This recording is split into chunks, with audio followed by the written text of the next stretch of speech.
ಮಾಡುವುದಿಲ್ಲ. ನಾವು ಭಾರತ ದೇಶದವರು ಮಾಡುವಂತ ಜಯಂತಿನ ಏನ್ ಮಾಡಲ್ಲ, ಬೇರೆ ದೇಶದವರು ಮಾಡುವುದಿಲ್ಲ.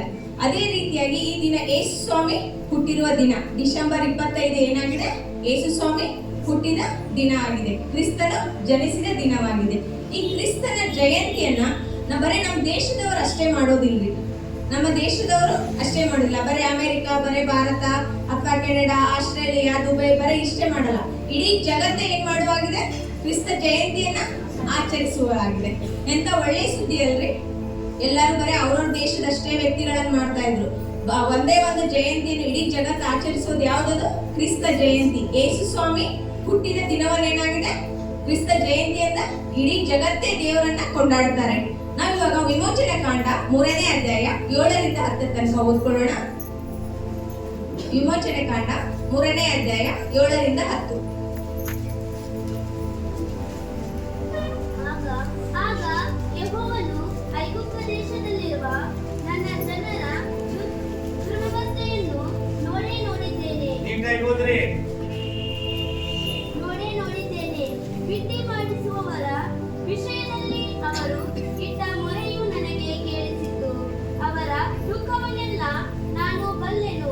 ಆದ ಕಾರಣ ಅವರನ್ನು ಐಗುಪ್ತರ ಕೈಯೊಳಗಿಂದ ತಪ್ಪಿಸುವುದಕ್ಕೂ ಆ ದೇಶದಿಂದ ಬಿಡಿಸಿ ಹಾಲು ಜೇನು ಹರಿಯುವ ವಿಸ್ತಾರವಾದ ಸ್ಥಳ ಒಳ್ಳೆ ದೇಶಕ್ಕೆ, ಅಂದರೆ ಕಾನಾನ್ಯರು, ಹಿತ್ತಿಯರು, ಅಮೋರಿಯರು, ಪೆರಿಜಿಯರು, ಹಿವಿಯರು, ಯೆಬೂಸಿಯರು ವಾಸವಾಗಿರುವ ದೇಶಕ್ಕೆ ನಡೆಸಿಕೊಂಡು ಹೋಗುವುದಕ್ಕೂ ಇಳಿದು ಬಂದಿದ್ದೇನೆ. ಎದಕ್ಕೆ ಬಂದಿದ್ದಾರಂತೆ ಇಲ್ಲಿ ದೇವರು ಈ ಮಾತನ್ನು ಯೆಹೋವನು ಮೋಶೆಗೆ ಹೇಳ್ತಾ ಇದ್ದಾನೆ. ವಿಮೋಚನಾ ಕಾಂಡದಲ್ಲಿ ದೇವರು ಯಾರಿಗೆ ಹೇಳ್ತಾ ಇದ್ದಾರೆ, ಮೋಶೆಗೆ ಹೇಳ್ತಾ ಇದ್ದಾರೆ. ಮೋಶೆ ಏನ್ ಮಾಡ್ತಾ ಇದ್ದಾರೆ, ಕೇಳಿಸ್ಕೊಳ್ತಾ ಇದ್ದಾರೆ. ಏನಂತ ಹೇಳ್ತಾ ಇದ್ದಾರೆ, ನಾನು ಇಳಿದು ಬಂದಿದ್ದೇನೆ.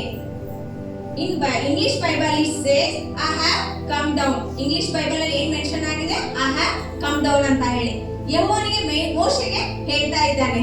ಯಾಕೆ ಬಂದಿದ್ದಾರೆ ಇಳಿದು? ತನ್ನ ಜನರನ್ನು ಕಷ್ಟದಿಂದ ಬಿಡಿಸುವುದಕ್ಕಾಗಿ.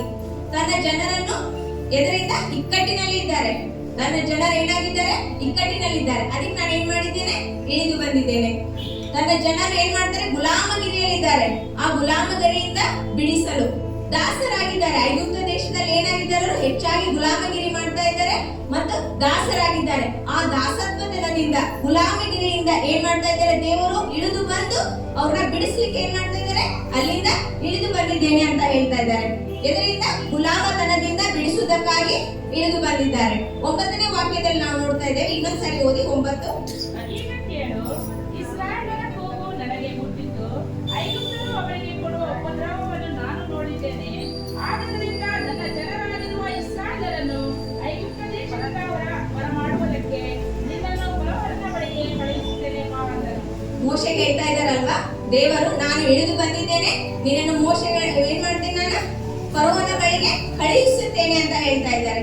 ಮೊದಲ ಕಾಲದಲ್ಲಿ ಏನಾಗ್ತಾ ಇತ್ತು, ದೇವರು ಇಳಿದು ಬರ್ತಾ ಇದ್ರು ಮತ್ತೆ ಹೋಗ್ತಾ ಇದ್ರು. ಅದಾದ್ಮೇಲೆ ಮತ್ತೆ ಮೋಶೆ ಕಾಲಕ್ಕೆ ಏನ್ ಮಾಡ್ತಾ ಇದ್ರು, ತನ್ನ ಪ್ರಸನ್ನತೆಯಿಂದ ತನ್ನ ಬೆಂಕಿಯ ಮೂಲಕ ಏನ್ ಮಾಡ್ತಾ ಇದ್ರು, ಮಾತನಾಡ್ತಾ ಇದ್ರು. ಕೆಲವೊಂದು ಏನ್ ಮಾಡ್ತಾ ಇದ್ರು, ಅದಾದ್ಮೇಲೆ ನೆಕ್ಸ್ಟ್ ಪ್ರತ್ಯೇಕವಾದ ಗುಡಾರಗಳ ಮೂಲಕ ಏನ್ ಮಾಡ್ತಾ, ಗುಡಾರದಲ್ಲಿ ಮಾತನಾಡ್ತಾ ಇದ್ರು. ಆಮೇಲೆ ಯಜ್ಞ ಪೀಠದಲ್ಲಿ ಏನ್ ಮಾಡ್ತಾ ಇದ್ರು, ಯಜ್ಞ ಪೀಠದ ಮೂಲಕ ದೇವರನ್ನ ಆರಾಧಿಸ್ತಾ ಇದ್ರು. ಆ ಟೈಮಲ್ಲಿ ದೇವರು ಬರ್ತಾ ಇದ್ರು ಮತ್ತೆ ಹೋಗ್ತಾ ಇದ್ರು. ನೆಕ್ಸ್ಟ್ ಅದಾದ ನಂತರ ಮತ್ತೆ ಪ್ರಸನ್ನತೆಯ ಮೂಲಕ, ಬೆಂಕಿಯ ಮೂಲಕ ಮಾತನಾಡ್ತಾ ಇದ್ರು. ಆಮೇಲೆ ಮೋಶೆ ಕಾಲದಲ್ಲಿ ಗುಡಾರದಲ್ಲಿ ಮಾತನಾಡಕ್ಕೆ ಪ್ರಾರಂಭಿಸಿದರು. ದೇವರಿಗೆ ತೃಪ್ತಿ ಆಗ್ಲಿಲ್ರಿ. ಜನರೊಟ್ಟಿಗೆ ಬರ್ತಾ ಇದ್ರು, ಹೋಗ್ತಾ ಇದ್ರು. ದೇವರಿಗೆ ಏನಾಗ್ಲಿಲ್ಲ, ತೃಪ್ತಿ ಆಗ್ಲಿಲ್ಲ, ಸ್ಯಾಟಿಸ್ಫ್ಯಾಕ್ಷನ್ ಆಗ್ಲಿಲ್ಲ. ಪ್ರಸನ್ನತೆ ಮೂಲಕ ಮಾತನಾಡಿದ್ರು, ಗುಡಾರಗಳ ಮೂಲಕ ಮಾತನಾಡಿದ್ರು, ಅಂದ್ರೂ ಏನಾಗಿಲ್ಲ, ದೇವರಿಗೆ ತೃಪ್ತಿ ಆಗ್ಲಿಲ್ಲ. ಒಂದು ದಿನ ಏನ್ ಮಾಡ್ತಾ ಇದ್ದಾರೆ ಗೊತ್ತಾ, ತಾನೇ ಹೆಜ್ಜೆ ಇಳಿತಾ ಸಡನ್ಲಿ ಮನುಷ್ಯನಾಗಿ ಬಂದನು. ಯಾವ ರೀತಿಯಾಗಿ, ಮನುಷ್ಯನ ರೂಪದಲ್ಲಿ ಬರ್ತಾ ಇದ್ದಾರೆ. ಅಪೊಸ್ತಲ ಕೃತ್ಯ 7ನೇ ಅಧ್ಯಾಯ 34.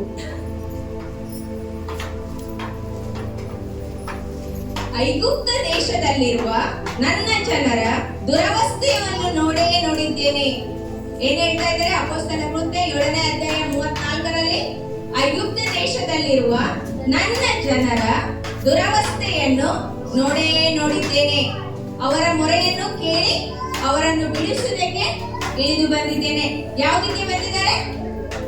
ಅವರನ್ನು ದುರವಸ್ಥೆಯಿಂದ ಬಿಡಿಸುವುದಕ್ಕೆ ಏನ್ ಮಾಡಿದ್ದಾನೆ? ಇಳಿದು ಬಂದಿದ್ದಾನೆ. ದೇವರು ಹಾಗೆ ಬಂದಿಲ್ರಿ. ಈ ದಿನ ದೇವರು ಯಾಕೆ ಬಂದಿದ್ದಾನೆ? ನಿಮ್ಮನ್ನು ಕಷ್ಟದಿಂದ ಬಿಡುಗಡೆ ಮಾಡಲು ಇಳಿದು ಬಂದಿದ್ದಾನೆ. ನೀವು ಶಾರೀರಿಕವಾಗಿ ಸೋತು ಹೋಗಿದ್ದರೆ ಅದರಿಂದ ಬಿಡುಗಡೆ ಮಾಡಲು ಈ ದಿನ ಇಳಿದು ಬಂದಿದ್ದಾನೆ. ನೀವು ಫೈನಾನ್ಸಿಯಲಿ ನೀವು ವೀಕ್ ಆಗಿದ್ರೆ ಅದರಿಂದ ಬಿಡುಗಡೆ ಮಾಡಲು ಏನ್ ಮಾಡಿದ್ದಾನೆ? ದೇವರು ಈ ದಿನ ಇಳಿದು ಬಂದಿದ್ದಾನೆ. ನಾವು ನಂಬಬೇಕು, ದೇವರು ನಮಗೋಸ್ಕರ ಇಳಿದು ಬಂದಿದ್ದಾನೆ ಅಂತ ಹೇಳಿ. ನಮ್ಮ ಕುಟುಂಬದಲ್ಲಿ ಏನಾದರೂ ತೊಂದರೆ ಇದ್ರೆ, ಕುಟುಂಬದಿಂದ ಎಲ್ಲ ದುಷ್ಟ ಕಾರ್ಯಗಳಾಗಿರ್ಬೋದು, ಕಷ್ಟದಿಂದ ಆಗಿರ್ಬೋದು, ಬಿಡುಗಡೆ ಮಾಡಲು ದೇವರು ಏನ್ ಮಾಡಿದ್ದಾನೆ? ಇಳಿದು ಬಂದಿದ್ದಾನೆ. ಮತ್ತೊಂದು ಆವೃತ್ತಿ ಅಪೊಸ್ತಲ ಕೃತ್ಯದಲ್ಲಿ ಹೇಳ್ತಾ ಇದೆ ಏನಂತ ಹೇಳಿ, ವಿಮೋಚನಾ ಕಾಂಡದಲ್ಲಿ ಕೂಡ ಹೇಳ್ತು ಇಳಿದು ಬಂದಿದ್ದೇನೆ ಅಂತ ಹೇಳಿ. ಅದೇ ರೀತಿಯಾಗಿ ಮತ್ತೊಂದು ವಾಕ್ಯದಲ್ಲಿ ಅಪೊಸ್ತಲ ಕೃತ್ಯ 7ನೇ ಅಧ್ಯಾಯ 34ನಲ್ಲಿಯೂ ಕೂಡ ಏನಾಗ್ತಾ ಇದೆ? ದೇವರು ಏನ್ ಹೇಳ್ತಾ ಇದ್ದಾರೆ? ಇಳಿದು ಬಂದಿದ್ದೇನೆ ಅಂತ ಹೇಳ್ತಾ ಇದ್ದಾರೆ. ಆದ್ದರಿಂದ ದೇವರು ಲೋಕದ ಮೇಲೆ ಎಷ್ಟೋ ಪ್ರೀತಿಯನ್ನು ಇಟ್ಟನು. ಎಷ್ಟೋ ಇಟ್ಟನು ಅಂದರೆ ಅದಕ್ಕೆ ಪ್ರೀತಿಗೆ ಮಿತಿ ಇಲ್ಲ ರೀ. ಇಷ್ಟು ಇದೆ, ಸ್ವಲ್ಪ ಇದೆ, ಅರ್ಧ ಕೆಜಿ ಇದೆ, 1 ಕೆಜಿ ಇದೆ ಅಂತ ಅಳತೆ ಮಾಡ್ಲಿಕ್ಕಾಗಲ್ಲ. ಎಷ್ಟೋ ಪ್ರೀತಿಯನ್ನು ಇಟ್ಟರು. ಎಷ್ಟು ಅಂದ್ರೆ ನಾವು ಇಮ್ಯಾಜಿನೇಷನ್ ಮಾಡ್ಕೊಳ್ಬಹುದು, ನಾವು ಅನ್ಕೊಳ್ಬಹುದು ಎಷ್ಟು ಅಂತ ಹೇಳಿ. ಜಾಸ್ತಿ ನಾವೆಷ್ಟು ಅನ್ಕೊಳ್ತೇವೆ ಅಷ್ಟು ಇರ್ಬೋದು. ಎಷ್ಟು ಅಂದ್ರೆ ಅದಕ್ಕೆ ಏನಾದ್ರೂ ಲಿಮಿಟೇಷನ್ ಇದೆನಾ? ಅದಕ್ಕಾದ ಸೀಮಿತವಾದದ್ದು ಏನಾದ್ರೂ ಇದೆನಾ? ಇಲ್ಲ. ಎಷ್ಟು ಅಂತ ಹೇಳಿದ್ರೆ ದೇವರು ಅಪಾರವಾಗಿ ಪ್ರೀತಿ ಮಾಡ್ತಾ ಇದ್ದಾನೆ. ಹೌದಲ್ವಾ? ಈ ಜಗತ್ತನ್ನು ಯಾಕೆ ರಕ್ಷಿಸಬೇಕಿತ್ತು ದೇವರು? ಯಾರಿಗೋಸ್ಕರ ಬಂದ? ಯೇಸು ಸ್ವಾಮಿ ನಮಗೋಸ್ಕರ. ನಾವು ಪಾಪದಲ್ಲಿ ಬಿದ್ದಿದ್ದೇವಲ್ಲ, ಆದ್ದರಿಂದ ನಮ್ಮನ್ನು ರಕ್ಷಿಸಲು ಏನ್ ಮಾಡಿದ್ದಾನೆ? ಇಳಿದು ಬಂದಿದ್ದಾನೆ. ಆತ್ಮವನ್ನು ಕಳಿಸಿದನು ಅವನು. ತೃಪ್ತಿ ಆಯ್ತಾ? ಆಗ್ಲಿಲ್ಲ. ಆಮೇಲೆ ವಾಕ್ಯದ ಮೂಲಕ ಮಾತಾಡಿ ತೃಪ್ತಿ ಆಯ್ತಾ? ಇಲ್ಲ. ಆದ್ರೆ ಮನುಷ್ಯನ ರಕ್ಷಿಸಲು ಏನ್ ಮಾಡ್ಬೇಕಾಗಿತ್ತು? ಆತನೇ ಮನುಷ್ಯ ರೂಪದಲ್ಲಿ ಇಳಿದು ಬರಬೇಕಾಯಿತು. ಯೋಹಾನ 3:16-17. ದೇವರು ಲೋಕದ ಮೇಲೆ ಎಷ್ಟೋ ಪ್ರೀತಿಯನ್ನಿಟ್ಟು ತನ್ನ ಒಬ್ಬನೇ ಮಗನನ್ನು ಕೊಟ್ಟನು. ಆತನನ್ನು ನಂಬುವ ಒಬ್ಬನಾದರೂ ನಾಶವಾಗದೆ ಎಲ್ಲರೂ ನಿತ್ಯ ಜೀವವನ್ನು ಪಡೆಯಬೇಕೆಂದು ಆತನನ್ನು ಕೊಟ್ಟನು. ದೇವರು ತನ್ನ ಮಗನ ಮುಖಾಂತರ ಲೋಕಕ್ಕೆ ರಕ್ಷಣೆ ಆಗಬೇಕೆಂದು ಆತನನ್ನು ಕಳುಹಿಸಿಕೊಟ್ಟನೆ, ಹೊರತು ತೀರ್ಪು ಮಾಡುವುದಕ್ಕಾಗಿ ಕಳುಹಿಸಲಿಲ್ಲ. ಯಾರನ್ನು ಕಳುಹಿಸಿಕೊಟ್ಟರು ಏನಾಗ್ಲಿಲ್ಲ? ಪ್ರಯೋಜನವಾಗಲಿಲ್ಲ. ಬೇರೆ ಆತ್ಮವನ್ನು, ಪ್ರಸನ್ನತೆಯನ್ನು ಎಲ್ಲಾ ಕಳಿಸಿಕೊಟ್ರು, ಆದ್ರೂ ಏನಾಗಿಲ್ಲ? ಪ್ರಯೋಜನ ಆಗ್ಲಿಲ್ಲ. ದೇವರು ಅಂದುಕೊಂಡಂತೆ ಆಗ್ಲಿಲ್ಲ. ನಾವು ಯಾವ ತರ ಆಗ್ತಾ ಇದ್ದೇವೆ? ಕುರುಬನಿಲ್ಲದ ಕುರಿಗಳ ತರ. ಕುರುಬನಿಲ್ಲ ಅಂತಂದ್ರೆ ಕುರಿಗಳು ಏನಾಗ್ತಾವ್ರಿ? ದಾರಿ ತಪ್ಪಿ ಹೋಗ್ಬಿಡ್ತಾ ಇದ್ದೇವೆ. ಆ ತರ ನಾವು ತಪ್ಪಿ ಹೋಗ್ಬಾರ್ದು ಅಂತ ಏನ್ ಮಾಡ್ತಾ ಇದ್ದಾರೆ? ದೇವರು ಇಳಿದು ಬರ್ತಾ ಇದ್ದಾರೆ. ಆಮೇಲೆ ದೇವರು ತನ್ನ ಮಗನ ಮೂಲಕ ಲೋಕಕ್ಕೆ ರಕ್ಷಣೆಯಾಗಬೇಕೆಂದು ಆತನನ್ನು ಕಳುಹಿಸಿಕೊಟ್ಟನು. ಅಂದ್ರೆ ನಮ್ಮ ಮೇಲೆ ಎಷ್ಟೊಂದು ಅಪಾರವಾದ ಪ್ರೀತಿ ದೇವರು ಇಟ್ಟಿದ್ದಾರಲ್ರಿ. ನಮ್ಮನ್ನು ರಕ್ಷಿಸಬೇಕಂತ ಏನ್ ಮಾಡ್ತಾ ಇದ್ದಾರೆ? ತನ್ನ ಮಗನನ್ನು ಕಳಿಸಿಕೊಡ್ತಾ ಇದ್ದಾರೆ. ಮನುಷ್ಯನ ರೂಪದಲ್ಲೇ ಇದ್ದಾರೆ. ಮನುಷ್ಯನ ರೂಪವಾಗಿ ಏನ್ ಮಾಡ್ತಾ ಇದ್ದಾನೆ? ದೇವರನ್ನು ಕಳಿಸಿಕೊಡ್ತಾ ಇದ್ದಾನೆ. ತನ್ನ ಮಗನನ್ನು ಕಳಿಸಿಕೊಡ್ತಾ ಇದ್ದಾನೆ. ತೀರ್ಪು ಮಾಡಲು ಕಳಿಸಿಕೊಡ್ತಾ ಇದ್ದಾನ? ನಮ್ಮ ತಪ್ಪುಗಳನ್ನು ಕಂಡುಹಿಡಿಯಲು ಕಳಿಸಿಕೊಡ್ತಾ ಇದ್ದಾನ? ಇಲ್ಲ. ಎದಕ್ಕೆ ಕಳಿಸಿಕೊಡ್ತಾ ಇದ್ದಾನೆ? ನಮ್ಮನ್ನು ರಕ್ಷಿಸಲು, ತೀರ್ಪು ಮಾಡೋದಲ್ಲ. ಈ ಲೋಕದಲ್ಲಿ ಇರುವಂತ ನಮ್ಮನ್ನು, ಪಾಪದಲ್ಲಿ ಬಿದ್ದಂತ ನಮ್ಮನ್ನು, ಕಷ್ಟದಲ್ಲಿ ಇದ್ದಂತ ನಮ್ಮನ್ನು ಬಿಡುಗಡೆ ಮಾಡಲು ಏನ್ ಮಾಡ್ತಾ ಇದ್ದಾನೆ? ರಕ್ಷಣೆ ನಮಗೆ ಕೊಡಲು ಇಳಿದು ಬರ್ತಾ ಇದ್ದಾನೆ.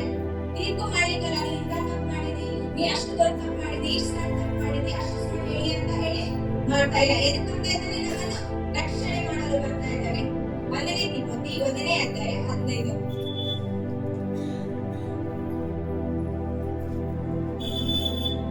ಕ್ರಿಸ್ತ ಯೇಸು ಯಾಕೆ ಬಂದಿದ್ದಾನೆ? ಓದಿ 15ನೇ ವಾಕ್ಯ. 1ನೇ ತಿಮೋಥಿ 1ನೇ ಅಧ್ಯಾಯ 15. ಕ್ರಿಸ್ತ ಯೇಸು ಪಾಪಿಗಳನ್ನು ರಕ್ಷಿಸುವುದಕ್ಕೋಸ್ಕರ ಈ ಲೋಕಕ್ಕೆ ಬಂದನು. ವಾಕ್ಯದಲ್ಲೇ ಹೇಳ್ತಾ ಇದ್ದಾರೆ, ತೀರ್ಪು ಮಾಡುವುದಕ್ಕೆ ಬಂದಿಲ್ಲ. ಯಾಕೆ ಬಂದಿದ್ದಾನೆ? ಕ್ರಿಸ್ತ ಯೇಸು ಪಾಪಿಗಳನ್ನು ರಕ್ಷಿಸಲು ಬಂದಿದ್ದಾನೆ. ಎದಕ್ಕೆ ಬಂದಿದ್ದಾನೆ? ಪಾಪಿಗಳನ್ನು ರಕ್ಷಿಸಲು ಇಳಿದು ಬಂದಿದ್ದಾನೆ. ದೇವರ ಉದ್ದೇಶ ಏನಾಗಿರ್ಬೋದು? ದೇವರ ಉದ್ದೇಶ ಏನ್ ಗೊತ್ತಾ? 1ನೇ ಯೋಹಾನ 3ನೇ ಅಧ್ಯಾಯ 8ನೇ ವಾಕ್ಯದಲ್ಲಿ ಹೇಳುತ್ತೆ, ಸೈತಾನನ ಕೆಲಸಗಳನ್ನು ಲಯ ಮಾಡುವುದಕ್ಕೋಸ್ಕರವೇ ದೇವಕುಮಾರನು ಪ್ರತ್ಯಕ್ಷನಾದನು. ಅಂದ್ರೆ ಸೈತಾನನಿಂದ ಏನ್ ಮಾಡ್ತಾ ಇದ್ದಾನೆ? ಸೈತಾನನಿಗೆ ಕಷ್ಟಗಳನ್ನು ನೋಡ್ತಾ ಇದ್ದಾನೆ. ಆ ಕಷ್ಟಗಳಿಂದ ಬಿಡುಗಡೆ ಮಾಡಲು ಏನ್ ಮಾಡ್ತಾ ಇದ್ದಾನೆ? ದೇವಕುಮಾರನ ಮೂಲಕ ದೇವಕುಮಾರನು ಮನುಷ್ಯ ಕುಮಾರನಾಗಿ ಇಳಿದು ಬರ್ತಾ ಇದ್ದಾನೆ. ಇದರಿಂದ ಪಾಪದಿಂದ ಬಿಡಿಸಲು ನಮ್ಮನ್ನ ದೇವಕುಮಾರನ ಈ ಲೋಕಕ್ಕೆ ಏನ್ ಮಾಡಿದ್ದಾನೆ? ಬಂದಿದ್ದಾನೆ. ದೇವರು ಬಂದ ಉದ್ದೇಶ ಏನ್ ಗೊತ್ತಾ? ನಾವು ಕಷ್ಟದಲ್ಲಿ ಇರಬಾರ್ದು, ನಮ್ಗೆ ರಕ್ಷಣೆ ಆಗ್ಬೇಕು. ನಾವು ಗುಲಾಮಗಿರಿಯಲ್ಲಿ ಇರಬಾರ್ದು, ನಮಗೆ ರಕ್ಷಣೆ ಆಗ್ಬೇಕು. ಆದ್ದರಿಂದ ಇಳಿದು ಬರ್ತಾ ಇದ್ದಾನೆ. ಯೇಸು ಎಂಬ ನಾಮದಲ್ಲಿ ಏನಿದೆ? ಪರಿಪೂರ್ಣವಾದ ಬಿಡುಗಡೆ ಇದೆ. ಅಂತ ಒಂದಕ್ಕಷ್ಟೇ ಸಾಲ್ವ್ ಆಗುತ್ತೆ ಅಂತ ಹೇಳಲ್ಲ. ಅಂದ್ರೆ 10 ವಿಷಯ ಏನಾದ್ರು ಪ್ರಾಬ್ಲಮ್ ಅಲ್ಲಿ ಸಮಸ್ಯೆ ಇದ್ರೆ 10 ವಿಷಯನ ದೇವರು ಬಿಡುಗಡೆ ಮಾಡಲು ಶಕ್ತನಾಗಿದ್ದಾನೆ. ಆದ್ರೆ ಅದನ್ನ ನಾವ್ ಏನ್ ಮಾಡ್ಬೇಕು? ನಾವು ನಂಬಬೇಕು. ಯೇಸು ಸ್ವಾಮಿ ನಮಗೋಸ್ಕರನೇ ಈ ದಿನ ಇಳಿದು ಬಂದಿದ್ದಾನೆ ಅಂತ ಹೇಳಿ ಏನ್ ಮಾಡ್ಬೇಕು? ನಾವು ನಂಬಬೇಕು. ಕ್ರಿಸ್ತನು ಅದಕ್ಕೆ ಜನಿಸಿದ್ದಾನೆ ಅಂತ ಹೇಳಿ ನಾವು ನಂಬುವವರಾಗಬೇಕು. ಮತ್ತಾಯ 1ನೇ ಅಧ್ಯಾಯ 21. ಆಕೆಯು ಪರ್ವತವನ್ನು ಹೊಡೆಯುವಳು. ನೀನು ಆತನಿಗೆ ಯೇಸು ಎಂದು ಹೆಸರಿಡಬೇಕು. ಯಾಕೆಂದರೆ ಆತನೇ ತನ್ನ ಜನರನ್ನು ಅವರ ಪಾಪಗಳಿಂದ ಬಿಡಿಸಿ ಕಾಯುವನು ಅಂದನು. ನೀನು ಆತನಿಗೆ ಯೇಸು ಎಂದು ಹೆಸರಿಡಬೇಕು. ಯಾಕೆಂದರೆ ಆತನೇ ತನ್ನ ಜನರನ್ನು ಅವರ ಪಾಪಗಳಿಂದ ಬಿಡಿಸಿ ಕಾಯುವನು. ಬೇರೆ ಜನರನ್ನಲ್ಲ, ಬೇರೆ ಜನರನ್ನ ದೇವರು ಇಲ್ಲಿ ಕರೆಕ್ಟ್ ಆಗಿ ಕ್ಲಿಯರ್ ಆಗಿ ಮೆನ್ಷನ್ ಮಾಡಿದ್ದಾನೆ. ಏನಂತ ಹೇಳಿ? ಆತನಿಗೆ ಯೇಸು ಎಂದು ಹೆಸರಿಡಬೇಕು. ಆತನೇ ಏನ್ ಮಾಡುವರಾಗಿದ್ದಾನೆ? ತನ್ನ ಜನರನ್ನು. ಮಂದಿ ಬೇರೆ ಜನರನ್ನು ಅಲ್ಲ, ತನ್ನ ಜನರನ್ನು. ಅಂದ್ರೆ ಹತ್ರ ಅಲ್ರಿ, ಬಹಳ ಹತ್ರ ಅಲ್ಲ. ತನ್ನ ಅಂತ ಹೇಳ್ಬೇಕಾದ್ರೆ ಎಲ್ಲಾರು ಸಿಕ್ಸಿಕೋರೆಲ್ಲ ನಮ್ಮೋರಂತ ನಾವ್ ಹೇಳಲ್ಲ ಯಾವಾಗ್ಲೂ. ಇಲ್ಲಿ ಏನ್ ಹೇಳ್ತಾರೆ? ತನ್ನ ಜನರನ್ನು ಏನ್ ಮಾಡುವನಾಗಿದ್ದಾನೆ? ಪಾಪಗಳಿಂದ ಬಿಡಿಸಿ ಕಾಯುವವನು. ಯೇಸು ಎಂಬ ನಾಮದಲ್ಲಿ ಏನಾಗ್ತಾ ಇದ್ದಾನೆ? ಪ್ರತ್ಯಕ್ಷನಾಗ್ತಾ ಇದ್ದಾನೆ. ಮನುಷ್ಯನ ರೂಪದಲ್ಲಿ ಏನ್ ಮಾಡ್ತಾ ಇದ್ದಾನೆ? ಪ್ರತ್ಯಕ್ಷನಾಗ್ತಾ ಇದ್ದಾನೆ, ಹುಟ್ಟಿ ಬರ್ತಾ ಇದ್ದಾನೆ. ಹೇಗೆ ಪ್ರತ್ಯಕ್ಷನಾದನು?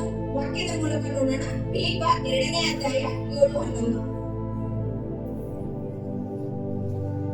ಫಿಲಿಪ್ಪ 2ನೇ ಅಧ್ಯಾಯ 7-11.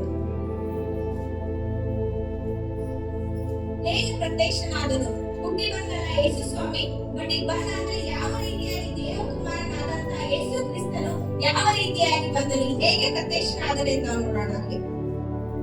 ಪದವಿಯನ್ನು ಬಿಡದಲ್ಲೆಂದು ಎಚ್ಚರಿಸದೆ ತನ್ನನ್ನು ಬರಿದು ಮಾಡಿಕೊಂಡು ದಾಸನ ರೂಪವನ್ನು ಧರಿಸಿಕೊಂಡು. ಫಸ್ಟ್ನಲ್ಲಿ ಏನ್ ಮಾಡ್ತಾ ಇದ್ದಾನೆ? ಬರಿದು ಮಾಡಿಕೊಂಡು. ಎರಡನೇದು ದಾಸನ ರೂಪವನ್ನು ಧರಿಸಿಕೊಂಡು. ಮನುಷ್ಯರಿಗೆ ಏನಾಗ್ತಾ ಇದ್ದಾನೆ? ಸದೃಶನಾದನು. ಸದೃಶನಾದನು ಅಂತ ಹೇಳಿದ್ರೆ ಪರಲೋಕ ರಾಜ್ಯವನ್ನು ಏನ್ ಮಾಡ್ತಾ ಇದ್ದಾನೆ? ತ್ಯಜಿಸ್ತಾ ಇದ್ದಾನೆ. ಅವನಿಗೆ ಸಾಕಷ್ಟು ಬೇಕಾಗಿರ್ಬೋದಿತ್ತಲ್ಲ ಪರಲೋಕದಲ್ಲಿ. ಆದ್ರೆ ತನ್ನನ್ನು ತಾನು ಖಾಲಿ ಮಾಡ್ಕೊಂಡು, ತನ್ನನ್ನು ತಾನು ಬರಿದು ಮಾಡ್ಕೊಂಡು ಏನ್ ಮಾಡ್ತಾ ಇದ್ದಾನೆ? ಸದೃಶನಾಗ್ತಾ ಇದ್ದಾನೆ. ಮನುಷ್ಯನ ರೂಪದಲ್ಲಿ ಬರ್ತಾ ಇದ್ದಾನೆ.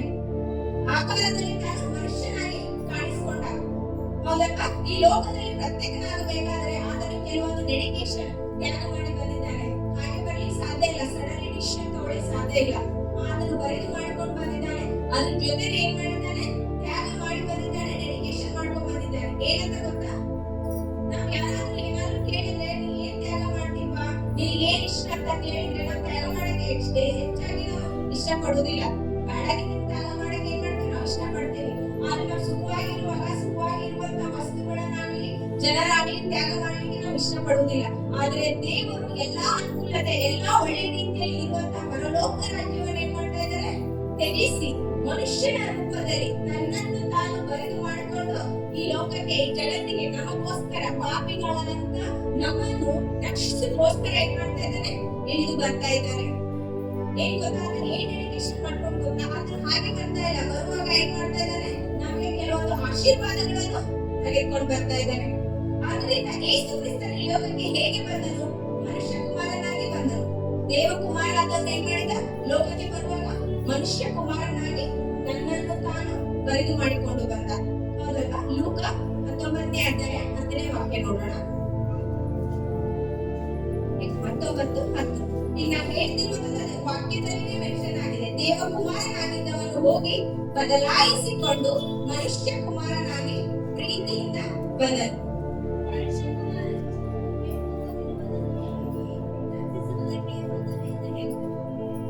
ಕೆಟ್ಟು ಹೋಗಿದ್ದನು ಏನ್ ಮಾಡ್ಲಿಕ್ಕೆ? ದೇವಕುಮಾರ ಮನುಷ್ಯ ಕುಮಾರನಾಗಿ ಬಂದನು ರಕ್ಷಿಸಲು, ನಮ್ಮನ್ನು ರಕ್ಷಿಸಲು ಬರುವವನಾಗಿದ್ದಾನೆ. ವಾಚ್ ಕೆಟ್ಟರೆ ನಾವೆಲ್ಲ ಹೋಗ್ತೀವಿ? ವಾಚ್ ಅಂಗಡಿಗೆ ರಿಪೇರಿ ಮಾಡಿಸ್ಲಿಕ್ಕೆ ಹೋಗ್ತೀವಿ. ಒಂದ್ ವೇಳೆ ಫೋನ್ ಕೆಟ್ಟರೆ ನಾವು ಎಲ್ಲಿ ರಿಪೇರಿ ಮಾಡಿಸ್ಲಿಕ್ಕೆ ಹೋಗ್ತೀವಿ? ಫೋನ್ ಅಂಗಡಿಗೆ ಹೋಗ್ತೀವಿ. ವಾಚ್ ಕೆಟ್ಟಿದ ಅಂಗಡಿಗೆ ನಾವು ಹೋಗೋದಿಲ್ಲ. ವಾಚ್ ಅಂಗಡಿಗೆ ಹೋಗ್ತೀವ? ಇಲ್ಲ. ಫೋನ್ ಕೆಟ್ಟರೆ ನಾವು ಫೋನಿನ ಅಂಗಡಿಗೆ ಹೋಗ್ತೀವಿ. ಒಂದ್ ವೇಳೆ ಫ್ಯಾನ್ ಕೆಟ್ಟರೆ ಫ್ಯಾನ್ ಯಾರು ರಿಪೇರಿ ಮಾಡ್ತಾರೆ? ಅವ್ರ ಅಂಗಡಿಗೆ ಹೋಗ್ತೀವಿ. ಒಂದ್ ವೇಳೆ ಬಂಗಾರ ಚೈನಿ ನಾವು ಕಟ್ಟಾಯ್ತು, ಉಂಗುರ ಕಟ್ಟಾಯ್ತು, ಬ್ರಾಸ್ಲೆಟ್ ಕಟ್ಟಾದ್ರೆ ಎಲ್ಲಿ ಹೋಗ್ತೀವಿ? ನಾವು ಏನಾದ್ರು ಹೋಮಗಳ ಕಡೆ ಹೋಗ್ತೀವ? ಇಲ್ಲ. ನಾವು ಹೋಗೋದು ಮತ್ತೆ ಸಾಲಿಗೆ ಹತ್ರನೇ ನಾವು ಹೋಗ್ತೀವಿ. ಕಬ್ಬಣ ಮಾಡಿಸೋ ಕಡೆ ಹೋಗಕ್ಕಾಗತ್ತಾ? ಸರಿ ಆಗುತ್ತಾ? ಇಲ್ಲ. ಅದೇ ರೀತಿ ನಾವು ಬಂಗಾರ ಏನಾದ್ರು ಆದ್ರೆ ಕಟ್ಟಾದ್ರೆ ಎಲ್ಲಿ ಹೋಗ್ತೀವಿ? ನಾವು ಬಂಗಾರನ ಸರಿ ಮಾಡಿಸ್ಲಿಕ್ಕೆ ಅಕ್ಕಸಾಲಿಗನ ಹತ್ರನೇ ಹೋಗ್ತೀವಿ. ಒಂದ್ ವೇಳೆ ಅನಾರೋಗ್ಯದಲ್ಲಿ ಇದ್ರೆ ನಾವು ಎಲ್ಲಿ ಹೋರಾಗಿದ್ದೇವೆ, ಡಾಕ್ಟರ್ ಹತ್ರನೇ ಹೋಗ್ತೀವಿ. ವೈದ್ಯರ ಹತ್ರ ಹೋದ್ರೆ ಮಾತ್ರ ಏನಾಗುತ್ತೆ, ಗುಣ ಆಗ್ತದ, ಒಂದು ಇಂಜೆಕ್ಷನ್ ಕೊಡ್ತಾರೆ, ಟ್ಯಾಬ್ಲೆಟ್ ಕೊಡ್ತಾರೆ, ಗುಣ ಆಗುತ್ತೆ. ಆದ್ರೆ ಮನುಷ್ಯ ಕುಮಾರನ ಏನಾಗಿದ್ದಾನೆ, ಕೆಟ್ಟು ಹೋಗಿದ್ದಾರೆ. ಮನುಷ್ಯನಾದಂತ ನಾವೇನಾಗಿದ್ದೀವಿ, ಪಾಪದಲ್ಲಿ ಬಿದ್ದು ಹೋಗಿದ್ದೇವೆ, ಕೆಟ್ಟು ಹೋಗಿದ್ದೇವೆ. ಮತ್ತೆ ರಕ್ಷಣೆ ಮಾಡೋರು ಯಾರು? ನಮ್ಗೆ ಯಾರ ಹತ್ರ ಹೋಗ್ಬೇಕು? ನಾವು ವಾಚಿನವ್ರಿಗೆ ಬೇಕಾದಾಗ ವಾಚ್ ಕಡೆ ಹೋಗ್ರು, ಆದ್ರೆ ಅವರಿಗೆ ಸಮ ಆಗುವಂತ ಜಾಗದಲ್ಲಿ ಅವರು ಹೋದ್ರು. ಈ ಮನುಷ್ಯ ಕುಮಾರನ ಏನಾಗಿದ್ದಾನೆ, ಕೆಟ್ಟು ಹೋಗಿದ್ದಾರೆ. ಹಾವೇನಾದ್ರೂ ಬಂದ್ರೆ ಹಾವಿನಂತ ಹಾವನ್ನು ಸ್ನೇಹ ಮಾಡಿದ್ರೆ ಏನಾದ್ರು ಸರಿ ಹೋಗ್ತಾನ? ಮನುಷ್ಯ ಕೆಟ್ಟು ಹೋಗಿದ್ದಾನು? ಇಲ್ಲ. ಹುಲಿ ಬಂದ್ರೆ, ಹುಲಿ ನಾವು ಸಾಕಿದ್ವಿ ಮನೆಯಲ್ಲಿ, ಹುಲಿ ಬಂದ್ರೆ ಹುಲಿ ಏನಾದ್ರು ಸರಿ ಆಗುತ್ತಾ? ಸ್ನೇಹಿತನಾಗ್ತಾನ? ಪಾಪದಿಂದ ಬಿಡಿಸ್ಲಿಕ್ಕೆ ಆಗುತ್ತಾ? ಆಗೋದಿಲ್ಲ. ಎಷ್ಟೊಂದು ಮನೆಗಳಲ್ಲಿ ಎಷ್ಟೊಂದು ಜನರು ಹಾವುಗಳನ್ನ ಸಾಕಿದ್ದಾರೆ, ಆದ್ರೆ ಕೆಲವರು ಏನಾಗಿದ್ದಾರೆ, ಅದೇ ಹಾವು ಸಾಕಿದಂತ ಹಾವು ಏನಾಗಿದೆ, ಅವರಿಗೆ ಕಚ್ಚಿದೆ, ತನ್ನ ಯಜಮಾನನಿಗೆ ಏನಾಗಿದೆ, ಕಚ್ಚಿದೆ. ಅದೇ ರೀತಿಯಾಗಿ ಹುಲಿ ಕೂಡ ಊರಲ್ಲಿದ್ದಾಗ ಸಾಕಿದಂತ ಯಜಮಾನನಿಗೆ ಏನಾಗಿದೆ, ಅದು ತಿಂದ್ಬಿಟ್ಟಿದೆ. ಆದ್ರೆ ನಾಯಿ ಕೂಡ ಎಷ್ಟು ಜನಕ್ಕೆ ಮನೆಯಲ್ಲಿ ನಾಯಿ ಸಾಕ್ತೀವಿ, ಕಾಮನ್ ಆಗಿ ಹುಲಿ ಹಾವು ಬೇಡ, ನಾಯಿ ಸಾಕುವುದಾಗಿದ್ದೇವೆ ಮನೆಯಲ್ಲಿ. ನಾಯಿ ಎಷ್ಟು ಜನಕ್ಕೆ ಕಳೆದಿಲ್ಲ, ಕೆಲವೊಬ್ಬರು ಮನೆಗಳಲ್ಲಿ 110% ಕಳೆದೇ ಕಳೆದಿರುತ್ತೆ ಮನೆಗೆ. ಆದ್ರೆ ನಾಯಿ, ಹುಲಿ, ಹಾವು ಏನಾದ್ರೂ ಮನುಷ್ಯ ಕುಮಾರನಿಗೆ ಸಾಟಿ ಆಗುತ್ತಾ? ಅದು ಸಹಾಯ ಮಾಡುತ್ತಾ? ಸರಿ ಹೋಗ್ತಿಲ್ಲ. ಅದಕ್ಕೆ ಏನ್ ಮಾಡ್ತಾ ಇದ್ದಾರೆ, ದೇವರು ತನ್ನ ಮಗನನ್ನು ಮನುಷ್ಯ ಕುಮಾರನಾಗಿ ಕಳಿಸಿಕೊಡ್ತಾ ಇದ್ದಾರೆ. ಅವಾಗ ಮಾತ್ರ ಏನಾಗ್ಬೋದು, ಮನುಷ್ಯನನ್ನು ಕೆಟ್ಟು ಹೋಗಿದ್ದನ್ನ ಏನ್ ಮಾಡ್ಬೋದು, ರಕ್ಷಣೆ ಮಾಡ್ಬೋದು. ಪಾಪದಿಂದ ಬಿದ್ದಂತವನು ರಕ್ಷಣೆ ಮಾಡ್ಬೋದು. ಎಲ್ಲಾ ಕಷ್ಟದಿಂದ ಬಿಡುಗಡೆ ಮಾಡಿ ರಕ್ಷಣೆ ಮಾಡ್ಬೋದು. ಅದಕ್ಕೆ ಏನ್ ಮಾಡ್ತಾ ಇದ್ದಾರೆ, ಕ್ರಿಸ್ತ ಯೇಸು ದೇವಕುಮಾರನಾದಂತವನು ಮನುಷ್ಯ ಕುಮಾರನಾಗಿ ಇಳಿದು ಬಂದಿದ್ದಾನೆ. ಯಾಕೆ ಬಂದಿದ್ದಾನೆ ಯೇಸು ಸ್ವಾಮಿ? ಕೆಟ್ಟು ಹೋದಂತವರನ್ನು ರಕ್ಷಿಸಲು. ಪಾಪಿಗಳಂತ ನಾವು ಪರಲೋಕದಿಂದ ಏನಾಗಿದ್ದೇವೆ, ನಾವು ದೂರವಾಗಿದ್ದೇವೆ. ಘಟ್ಟ ಒಂದು ಭಾಗ ಮಾಡಿ 1% ದೂರ ಆದ್ವಿ, ಮತ್ತೆ 2 ಭಾಗ ಮಾಡಿ ಮತ್ತೆ 2 ಕಿಲೋಮೀಟರ್ ದೂರ ಆದ್ವಿ. ಹಾಗೆ ಜಾಸ್ತಿ ಮಾಡ್ತಾ ಏನಾಗಿದೆ, ಪರಲೋಕದಿಂದ ದೇವರಿಗೂ ನಾವು ಏನಾಗ್ತದೆ, ಡಿಸ್ಟೆನ್ಸ್ ದಾರಿ ಇದೆ, ಏನಾಗ್ಬಿಟ್ಟಿದೆ, ದೂರ ಆಗ್ಬಿಟ್ಟಿದೆ. ಆದ್ದರಿಂದ ಅದನ್ನು ಕೂಡಿಸಲು, ಎಲ್ಲಾ ಪಾಪದಲ್ಲಿ ಬಿದ್ದಂತ ನಮ್ಮನ್ನು ರಕ್ಷಿಸಲು ಏನ್ ಮಾಡಿದ್ದಾನೆ, ಕ್ರಿಸ್ತ ಯೇಸು ಚಲಿಸಿ ಬಂದಿದ್ದಾನೆ, ಇಳಿದು ಬಂದಿದ್ದಾನೆ. ಮೋಶೆಗೆ ಅಲ್ಲೇನು ಹೇಳಿದಲ್ಲ, ಮೋಶನ ಕಾಲದಲ್ಲಿ ನಾನು ಇಳಿದು ಬಂದಿದ್ದೇನೆ. ಯಾಕೆ? ಕಷ್ಟದಿಂದ ಬಿಡುಗಡೆ ಕೊಡಲು. ಕುಟುಂಬದಲ್ಲಿ ಏನಾದರೂ ತೊಂದರೆ ಇದ್ರೆ ಬಿಡುಗಡೆ ಕೊಡಲು. ಮಾನಸಿಕವಾಗಿ ಏನಾದರೂ ಅಸ್ವಸ್ಥ ಆಗಿದ್ರೆ ಇಲ್ಲಿನ ಬಿಡುಗಡೆ ಹೊಂದಲು. ನಾವೇನ್ ಮಾಡ್ಬೇಕಂದ್ರೆ, ಬಿಡುಗಡೆ ನಮ್ಗೆ ಆಗುತ್ತೆ ಅಂತ ಹೇಳಿ ನಾವು ನಂಬುವವರಾಗ್ಬೇಕು. ನಾವ್ ಯಾರು ದೇವರನ್ನು ಹುಡುಕಿಲ್ಲ. ನಾವ್ ಇಲ್ಲಿ ಮುಂದಂತ ಯಾವ ಜನರು, ಇಷ್ಟು ಜನ ನಾವಿದ್ದೇವಲ್ಲ, ನಾನು ಕೂಡ ದೇವರ ಹುಡುಕಿ ಬರಲಿಲ್ಲ. ದೇವರು ಏನ್ ಮಾಡಿದ್ದಾರೆ, ನಮ್ಮನ್ನು ಹುಡುಕಿ ಬಂದಿದ್ದಾರೆ. ಗುಂಪಲ್ಲಿ ಏನಾಗಿ ಗುಂಪು ನಮಗ್ ಬರಲಿ ಅಂತ ದೇವರು ಹುಡುಕ್ ಬಂದಿಲ್ಲ. ಪರ್ಸನಲ್ ಆಗಿ ಒಬ್ಬೊಬ್ಬರನ್ನು ಏನ್ ಮಾಡಿದ್ದಾರೆ, ದೇವರು ಹುಡುಕಿ ನಮ್ಮನ್ನು ರಕ್ಷಿಸಲು, ಪಾಪದಿಂದ ಬಿಡಿಸಿ ಪರಲೋಕ ಸೇರುವಂತೆ ಮಾಡಲು ಏನ್ ಮಾಡಿದ್ದಾರೆ, ದೇವರು ಬಂದಿದ್ದಾರೆ. ಎದಕ್ಕೆ ಬಂದನು ಯೇಸು ಸ್ವಾಮಿ? ಪಾಪಗಳನ್ನು ಬಿಡಿಸಿ ನಮ್ಮನ್ನು ರಕ್ಷಿಸಲು ಬಂದನು. 1 ತಿಮೋಥಿ 1ನೇ ಅಧ್ಯಾಯ 15. 1 ತಿಮೋಥಿ 1ನೇ ಅಧ್ಯಾಯ 15. ಕ್ರಿಸ್ತ ಯೇಸು ಪಾಪಿಗಳನ್ನು ರಕ್ಷಿಸಲು ಈ ಲೋಕಕ್ಕೆ ಬಂದನು ಎಂಬ ವಾಕ್ಯವು ನಂಬತಕ್ಕದ್ದಾಗಿಯೂ ಸರ್ವಜ್ಞಾನಕ್ಕೆ ಯೋಗ್ಯವಾದದ್ದಾಗಿಯೂ ಆಗಿದೆ. ಕ್ರಿಸ್ತ ಯೇಸು ಪಾಪಿಗಳನ್ನು ರಕ್ಷಿಸಲಿಕ್ಕೋಸ್ಕರ ಲೋಕಕ್ಕೆ ಬಂದನು. ಯಾಕೆ ಬಂದನು? ಪಾಪಿಗಳನ್ನು ರಕ್ಷಿಸೋಕ್ಕೋಸ್ಕರ ಈ ದಿನ ಏನ್ ಮಾಡಿದ್ದಾನೆ, ಬಂದಿದ್ದಾನೆ ಎಂಬ ವಾಕ್ಯವು ನಂಬತಕ್ಕದ್ದಾಗಿದೆ. ನಾವು ಇಲ್ಲಿದ್ದಂತ ಜನರು ನಾವು ನಂಬಬೇಕು. ಯೇಸು ಸ್ವಾಮಿ ಈ ದಿನ ಬಂದಿರೋದು ಯಾರಿಗೋಸ್ಕರ? ನಮಗೋಸ್ಕರ, ನನಗೋಸ್ಕರ, ನಿನಗೋಸ್ಕರ ಬಂದಿದ್ದಾನೆ ಅಂತ ನಾವೇನ್ ಮಾಡ್ಬೇಕು, ನಂಬುವರಾಗ್ಬೇಕು. ಡೌಟ್ ಪಡುವವರಾಗಿರ್ಬಾರ್ದು. ನನಗ್ ಬಂದಿಲ್ಲ, ಬಾಜುನವ್ರಿಗೆ ಬಂದಿರೋದು ಅಂತ ಹೇಳಿ ಡೌಟ್ ಪಡುವವರಾಗಿರ್ಬೋದು. ನನಗೋಸ್ಕರ, ನಿನಗೋಸ್ಕರ ಏನ್ ಮಾಡಿದ್ದಾನೆ, ಪಾಪಗಳಿಂದ ಬಿಡಿಸಿ ನಮ್ಮನ್ನು ರಕ್ಷಿಸೋಕ್ಕೋಸ್ಕರ ಕ್ರಿಸ್ತ ಯೇಸು ಮನುಷ್ಯ ಕುಮಾರನಾಗಿ ಜನಿಸಿ ಬಂದಿದ್ದಾನೆ. ನೀತಿವಂತರನ್ನು ಏನಾದರೂ ರಕ್ಷಿಸ್ತಾ ಬಂದ? ನೀತಿವಂತರನ್ನು ಆರಿಸಿಕೊಂಡಿಲ್ಲ, ಬುದ್ಧಿವಂತರನ್ನು ಆರಿಸಿಕೊಂಡಿಲ್ಲ, ಹಣ ಇಲ್ಲದವರನ್ನು ಆರಿಸಿಕೊಂಡಿಲ್ಲ, ಶ್ರೀಮಂತರನ್ನು ದೇವರು ಆರಿಸಿಕೊಂಡಿಲ್ಲ, ಐಶ್ವರ್ಯವಂತವರನ್ನು ಆರಿಸಿಕೊಂಡಿಲ್ಲ, IAS, IPS ಅಥವಾ ಒಳ್ಳೆ ಉದ್ಯೋಗ ಇದ್ದವರನ್ನ ಆರಿಸಿಕೊಂಡಿಲ್ಲ. ಎಂತವರನ್ನ ದೇವರು ಆರಿಸಿಕೊಂಡಿದ್ದಾರೆ? ಪಾಪಿಗಳಾದಂತ ನಮ್ಮನ್ನು, ಕೆಟ್ಟು ಹೋದಂತ ನಮ್ಮನ್ನು ಏನ್ ಮಾಡಿದ್ದಾರೆ, ದೇವರು ಆರಿಸಿಕೊಂಡು ರಕ್ಷಿಸಲಿಕ್ಕೆ ಏನ್ ಮಾಡಿದ್ದಾನೆ, ಬಂದಿದ್ದಾನೆ. ಮತ್ತಾಯ 9ನೇ ಅಧ್ಯಾಯ 13. 9ನೇ ಅಧ್ಯಾಯ 13ನೇ ವಾಕ್ಯ.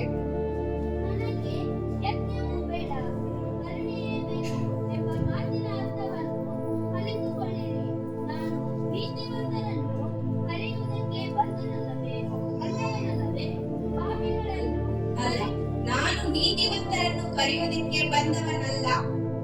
ನೀತಿವಂತರನ್ನು ಕರೆಯುವುದಕ್ಕೆ ಬಂದವನಲ್ಲ. ಯಾರನ್ನು ಕರೆಯಲಿಕ್ಕೆ ಬಂದವನು? ಪಾಪಿಗಳನ್ನು ಕರೆಯಲಿಕ್ಕೆ ಬಂದವನು. ಮತ್ತಾಯ 11ನೇ ಅಧ್ಯಾಯ 28ನೇ ವಾಕ್ಯ. ಎಲೆ ಕಷ್ಟಪಡುವವರೇ, ಹೊರಟವರೇ, ನೀವೆಲ್ಲರೂ ನನ್ನ ಬಳಿಗೆ ಬನ್ನಿರಿ. ನಾನು ನಿಮಗೆ ವಿಶ್ರಾಂತಿ ಕೊಡುವೆನು. ನಾನು ಸಾತ್ವಿಕನು, ದೀನ ಮನಸ್ಸುಳ್ಳವನು. ಎಲೆ ಕಷ್ಟಪಡುವವರೇ, ಎಲೆ ನೀತಿವಂತರೇ ಅಂತ ಹೇಳಿ ಹೇಳ್ತಾ ಇಲ್ಲ.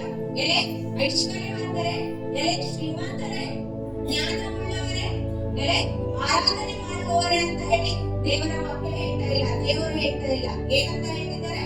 ಎಲೆ ಕಷ್ಟಪಡುವವರೇ, ಹೊರಟವರೇ, ನೀವೆಲ್ಲರೂ ನನ್ನ ಬಳಿಗೆ ಬನ್ನಿರಿ, ನಾನು ನಿಮಗೆ ವಿಶ್ರಾಂತಿ ಕೊಡುವೆನು.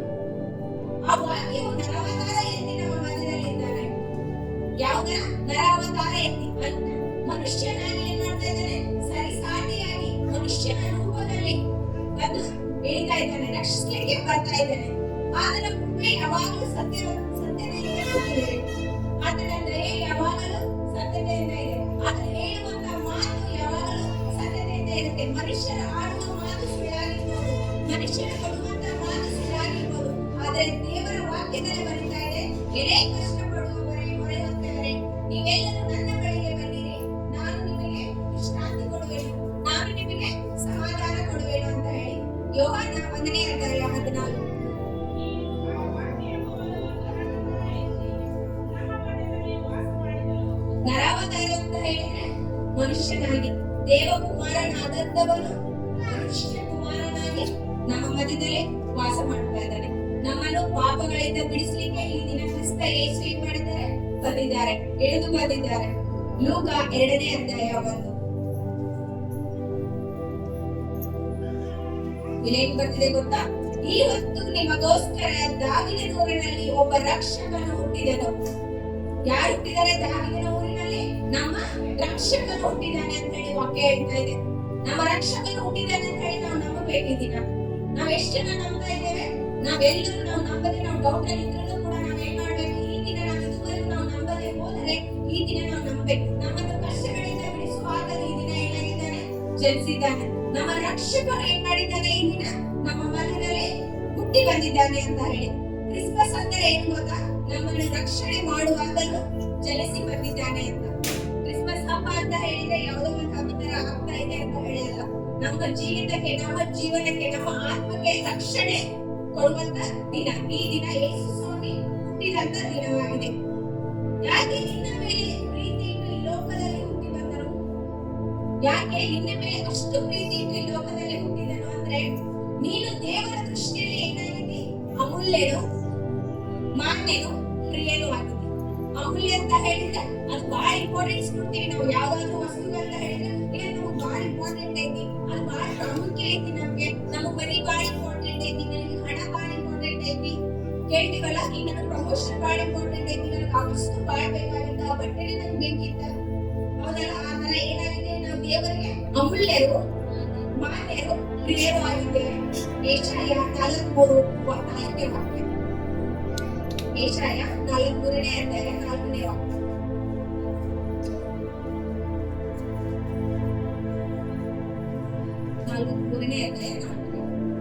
ನೀನು ನನ್ನ ದೃಷ್ಟಿಯಲ್ಲಿ ಅಮೂಲ್ಯನು, ಮಾನ್ಯನು, ಪ್ರಿಯನು ಆಗಿರುವುದರಿಂದ ನಾನು ನಿನಗೆ ಬರ್ದಿದೆ ಅಲ್ವಾ? ಇಲ್ಲಿ ದೇವರ ವಾಕ್ಯನೇ ಹೇಳ್ತಾ ಇದೆ ನಮ್ಗೆ ಏನಂತ?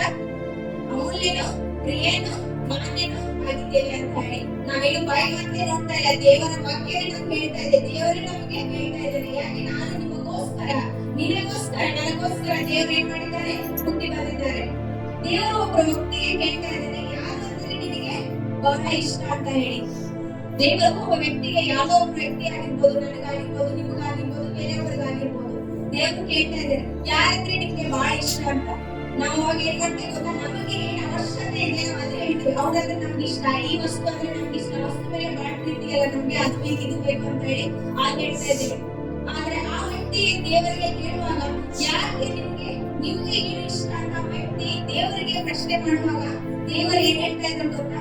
ಈ ಪ್ರಪಂಚದಲ್ಲಿ ಎಲ್ಲದಕ್ಕಿಂತ ಹೆಚ್ಚಾಗಿ ನೀನು ನನಗೆ ಇಷ್ಟ, ನೀನು ನನಗೆ ಬೇಕು, ಐ ವಾಂಟ್ ಯು. ನೀನು ಮಾತ್ರ ನನಗೆ ಬೇಕು. ಈ ಪ್ರಪಂಚದಲ್ಲಿ ಏನೋ ಇರ್ಬೋದು, ಹೌದಲ್ಲ, ಆ ವಸ್ತು ಅಲ್ಲ. ನೀನ್ ಏನ್ ಮಾಡ್ಬೇಕು, ನನಗೆ ಬೇಕು.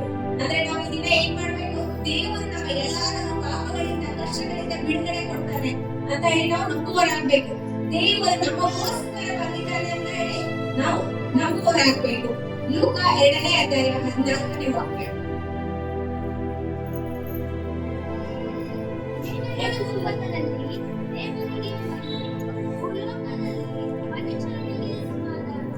ದೇವರು ಅವರಿಗೆ ಇಲ್ಲಿ ಏನ್ ಹೇಳ್ತಾ ಇದೆ, ಬೇರೆಲ್ಲ ಲೋಕಗಳಲ್ಲಿ ದೇವರಿಗೆ ಮಹಿಮೆ, ಭೂಲೋಕದಲ್ಲಿ ಮನುಷ್ಯರಿಗೆ ಸಮಾಧಾನ. ಅಂದ್ರೆ ಸಮಾಧಾನ ಕೊಡುವಂತ ವ್ಯಕ್ತಿ ದೇವರು. ಮನುಷ್ಯ ಕುಮಾರನು ದೇವಕುಮಾರನಾಗಿದ್ದಾಗನು ಮನುಷ್ಯ ಕುಮಾರನಾಗಿ ನಮಗೆ ಸಮಾಧಾನ ಕೊಡಲು ಈ ದಿನ ಏನಾಗಿದ್ದಾರೆ, ಜನಿಸಿ ಬಂದಿದ್ದಾರೆ. ಯಾಕೆ ಬಂದಿದ್ದಾರೆ? ಸಮಾಧಾನ ಕೊಡಲು, ರಕ್ಷಣೆ ಕೊಡಲು ಜನಿಸಿ ಬಂದಿದ್ದಾರೆ. ನಾವು ಒಂದು ಸಣ್ಣದಾದ ಒಂದು ಕಥೆ ಹೇಳಿ ನಾವು ಮುಗಿಸ್ತೇವೆ. ಒಂದು ಊರಲ್ಲಿ ಒಂದು ರಾಜಧಾನಿ ಇರುತ್ತಲ್ವಾ, ರಾಜಧಾನಿ ಅಲ್ಲಿ ಒಂದು ರಾಜ ರಾಣಿ ಇದ್ರು. ಆ ರಾಜ ರಾಣಿ ಇರುವಾಗ ಒಬ್ಬ ಮಗ ಇದ್ದ. ಅವರು ವಿಹಾರಕ್ಕಾಗಿ ಯಾವಾಗ ಸುಟ್ಟಿ ಕೊಡುತ್ತಾ, ರಜೆ ಇರುತ್ತ ಅಥವಾ ರಾಜರು ಅವ್ರಿಗೆ ಏನಾದ್ರು ವಿಶ್ರಾಂತಿ ಮಾಡ್ಬೇಕು, ಮೈಂಡ್ ರಿಲ್ಯಾಕ್ಸ್ ಮಾಡ್ಬೇಕಂದ್ರೆ ಏನ್ ಮಾಡ್ತಾ ಇದ್ರು, ವಿಹಾರಕ್ಕಾಗಿ ಹೋಗ್ತಾ ಇದ್ರು. ವಾಕಿಂಗಿಗೆಲ್ಲ ನಾವು ವಾಕಿಂಗ್ ಹೋಗ್ತೇವಲ್ಲ ಈವ್ನಿಂಗ್ ಟೈಮ್ ಅಲ್ಲಿ, ಹಾಗಾಗಿ ವಿಹಾರಕ್ಕಾಗಿ ನದಿ ದಂಡೆಯಲ್ಲಿ ಏನ್ ಮಾಡ್ತಾ ಇದ್ರು, ಹೋಗ್ತಾ ಇದ್ರು. ಬರೀ ಹೋಗ್ಬೇಕಂತ ಮನಸ್ಸು ಮಾಡಿದ ತಕ್ಷಣ ರಾಜಾರಾಣಿ ಅಷ್ಟೇ ಹೋಗ್ಬೇಕಾಗತ್ತ? ಇಲ್ಲ. ರಾಜಾರಾಣಿ ಒಂದು ಪೋಸ್ಟ್ ಹೆಣ್ಣುಗೆ ಪ್ರೈಮ್ ಮಿನಿಸ್ಟರ್ ಹೇಗಿದಾರಲ್ಲ ಆತರ ಆ ದೊಡ್ಡ ಪೋಸ್ಟ್ ಅಲ್ಲಿ ಇದ್ದಂತ ರಾಜಾರಾಣಿ ಅವ್ರು ಏನ್ ಮಾಡ್ತಾ ಇದಾರೆ ಅಂತ ಪೋಸ್ಟ್ ಅದು. ಅವ್ರ ಜೊತೆ ಅವ್ರು ಹೋಗುವಾಗ ಅವ್ರ ಇದ್ದಂತ ಎಲ್ಲಾ ಸೈನಿಕರು, ಮಂತ್ರಿ ಎಲ್ಲಾರು ಸೇರಿ, 100 ಸೈನಿಕರು ಎಲ್ಲ ಸೇರಿ ಏನ್ ಮಾಡ್ತಾ ಇದಾರೆ, ನದಿ ದಂಡೆಗೆ ಹೋಗಿ ಎಲ್ಲಾ ಹಸಾಕಿಟ್ಟು ಎಲ್ಲಾ ಆಟ ಆಡ್ತಾ ರಾಜಾರಾಣಿ ಎಂಜಾಯ್ ಮಾಡ್ತಾ ಇದ್ದಾರೆ. ಅವ್ರಿಗೊಬ್ಬ 3 ವರ್ಷದ ಮಗ ಇದ್ದಾನೆ, ಅವನು ಎಂಜಾಯ್ ಮಾಡ್ತಿದ್ದಾನೆ, ಆಟ ಆಡ್ತಾ ಇದ್ದಾನೆ. ಅಲ್ಲಿನೇ ಬಾಜುಗೆ ಏನಾಗ್ತಿದೆ, ಈ ರಾಜ ಅಷ್ಟೇ ಬರಲ್ಲ, ನದಿ ದಂಡೆಗೆ ಬೇರೆ ವ್ಯಕ್ತಿಗಳನ್ನು ಬಂದಿರ್ತಾರೆ ಜನರು. ಅಲ್ಲಿ ಏನೋ ಜನರು ಹಾಗೆ 4 ಜನ ಹಾಗೆ ಇದ್ರು. ಇಲ್ಲಿ ಜಾಗದಲ್ಲಿ ಏನಾಯ್ತು, 3 ವರ್ಷದ ಹುಡುಗ ಆಟ ಆಡ್ತಾ 100 ಜನ ಸೈನಿಕರಿದ್ದಾರೆ. ಯಾಕಿದ್ದಾರೆ? ರಾಜಾರಾಣಿನ ಮತ್ತು ಅವ್ರ ಮಗನನ್ನು ಕಾಯ್ಲಿಕ್ಕೆ ಇದ್ದಾರೆ. ಅಂತದ್ರಲ್ಲಿ ಆಟ ಆಡ್ತಾ ಏನಾಯ್ತು, ಹುಡುಗ ಕಾಲ್ಜಾರೆ ನದಿ ಒಳಗೆ ಬಿಟ್ಬಿಟ್ಟ. ಅವನು ಅಷ್ಟು ಜನ ಇದ್ದಾರೆ, ಆಟ ಆಡಿದಾರೆ, ಎಲ್ಲರೂ ಇದ್ದಾರೆ. ಆ ಟೈಮಲ್ಲಿ ಕಾಲ್ಜಾರಿನ ಬಿಡ್ತಾ ಇದ್ದಾರೆ, ಹುಡುಗ ನದಿಯಲ್ಲಿ ಬಿಟ್ಬಿಡ್ತಾ ಇದ್ದಾರೆ. ಬೀಳುವಾಗ ರಾಜಾರಾಣಿನ ನೋಡ್ತಾ ಇದ್ದಾರೆ, ಆ ಹುಡುಗ ತಂದೆ ತಾಯಿ ಮತ್ತೆ ಅಲ್ಲಿ ತನ್ನ ಸೈನಿಕರೆಲ್ಲ ನೋಡ್ತಾ ಇದ್ದಾರೆ. ನದಿ ಹೊಳೆ ಅಂತಂದ್ರೆ ಸಣ್ಣಿಗಳಲ್ಲಿ ಹಂಗೆ ಹರ್ಕೊಂಡು ಹೋಗ್ತಾ ಇರುತ್ತೆ. ಅವಾಗ ಹೋಗುವಾಗ ನೋಡ್ತಾ ಇದ್ರೆ ಆ ಹುಡುಗ ಹೋಗ್ತಾ ಇದ್ದಾನೆ, ಯಾರಲ್ಲಿ ಇಳಿತಾ ಇಲ್ಲ ನದಿಯಲ್ಲಿ. ಸಡನ್ ಆಗಿ ಒಂದು 4 ಜನ ಏನ್ ಮಾಡ್ತಾ ಇದಾರೆ, ನದಿಯಲ್ಲಿ ಜಂಪ್ ಮಾಡ್ತಾ ಇದಾರೆ. ಜಂಪ್ ಮಾಡಿ ಆ ಹುಡುಗನ ಹಿಡ್ಕೊಳಕ್ಕೆ ಒಬ್ಬರಿಂದ ಒಬ್ರು ಹರಸಾಹಸ ಮಾಡ್ತಾ ಇದಾರೆ. ನೀವು ಮುಂದವು, ನಾ ಮುಂದವು, ನಾನು ನಿಮ್ ಜಗ್ತೀನಿ ಅಂತ ಹೇಳಿ ಹಂಗೆ ಮಾಡ್ತಾ ಇದ್ದಾರೆ. 1 ಕಿಲೋಮೀಟರ್ ದೂರ ಹಂಗೆ ಹೋದ ನದಿಯಲ್ಲಿ ಅವನು. ಅದ್ರೂ ಏನೋ ಒಂದ್ ಏನ್ ಮಾಡಿದ್ರು, ದಂಡಿಗೆ 4 ಜನ ಏನ್ ಮಾಡಿದ್ರು, ಅವ್ರು ಕರ್ಕೊಂಡು ಮಗನ ಏನ್ ಮಾಡಿದ್ರು, ಕರ್ಕೊಂಡ್ಬಂದ್ರು. ಸೇಫ್ ಆಗಿ ದಂಡಿ ಕರ್ಕೊಂಡ್ ಬಂದಿದ್ದ. ಅವ್ರು ರಾಜ ನೋಡ್ತಾ ಇದ್ದಾರೆ, ಮಗನನ್ನ ಖುಷಿ ಪಡ್ತಾ ಇದ್ದಾರೆ. ಮಗ ಬಂದ, ಒಂದ್ ರೀತಿ ದುಃಖನೂ ಆಗ್ತಾ ಇದೆ, ಒಂದ್ ರೀತಿ ಖುಷಿನೂ ಆಗ್ತಾ ಇದೆ. ಆ ಖುಷಿ ಆದ್ಮೇಲೆ ರಾಜ ಹೇಳ್ತಾ ಇದ್ದಾನೆ, ಯಾರ 4 ಜನ ಕಾಪಾಡಿದ್ರಲ್ಲ ಅವ್ರು ಕರ್ಕೊಂಡು ಬಾ ಅಂತ. ಬಟ್ ಆ ಜನರಿಗೆ ಗೊತ್ತಿಲ್ಲ, 4 ಜನರಿಗೆ ಯಾರ ಹುಡುಗನ ಕಾಪಾಡಿದ್ರಲ್ಲ ಆ ವ್ಯಕ್ತಿಗಳಿಗೆ ಗೊತ್ತಿಲ್ಲ ಇದು ಯಾರ ಮಗ ಅಂತ. ಯಾರ ರಾಜನ ಮಗನ ಅಥವಾ ಸೈನಿಕನ ಮಗನ, ಯಾರ್ದೋ ಮಗನ ಅಂತ ಗೊತ್ತಿಲ್ಲ. ಆದ್ರೆ ಆ ಹುಡುಗ ಬಿದ್ದನ್ನ ನೋಡಿ ಏನ್ ಮಾಡ್ತಾ ಇದ್ದಾರೆ, ಓಡೋಗಿ ಅವರು ರಕ್ಷಣೆ ಮಾಡ್ತಾ ಇದ್ದಾರೆ. ಅದಕ್ಕೆ ರಾಜ ಅವನು ಕರೆಸಿ ಆದ್ಮೇಲೆ ರಾಜ ಮಂತ್ರಿ ಎಲ್ಲಾ ಡಿಸ್ಕಷನ್ ಆದ್ಮೇಲೆ ಹೇಳ್ತಾ ಇದ್ದಾರೆ, 4 ಜನ ಹುಡುಗರು ನಿಲ್ಲಿಸಿ ನಿಮ್ಗೆ ಏನ್ ಬೇಕಂತ ಕೇಳಿದ್ರೆ ನಾ ಕೊಡ್ತೀನಿ ಅಂತ.